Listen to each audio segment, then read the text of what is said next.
Vadia PGVCL દ્વારા વડિયા બસ સ્ટેન્ડથી police line સુધીમાં અનેક લોખંડના પોલ નવા ફિટ કરવામાં આવ્યા, પરંતુ પોલના પાયામાં સિમેન્ટનો માલ નાખવાનો હોય એ નથી નાખેલ।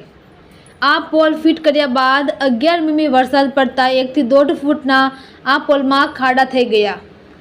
સિમેન્ટનો માલ નાખ્યા વગર ઊભા કરી દેવામાં આવ્યા અને ઉપરથી વાયરિંગ પણ પસાર કરી દેવામાં આવ્યું। હાલમાં પરિસ્થિતિ એવી છે કે નીચે કોઈ પુરાણ થયેલ નથી, જેથી આ પોલ ગમે ત્યારે ઝૂકી શકે છે। હાલ ઉપર જે સર્વિસ વાયર છે એના આધારે આ પોલનું બેલેન્સ હોય એવું લાગે છે। તંત્ર દ્વારા જો ઘટતું આવે તો સારું છે, નહીંતર આ પોલ ગમે ત્યારે એક તરફ ઝૂકી જશે અને કોઈ અકસ્માત થવાની ભીતિ રહેવાની। રિપોર્ટર રાજુ કારિયા, વડિયા। આ તો 4-5 ફૂટ હોય આમાં સિમેન્ટનો માલ કેવું નહીં નાખવો, માલ નાખવો એવું નથી લાગતું।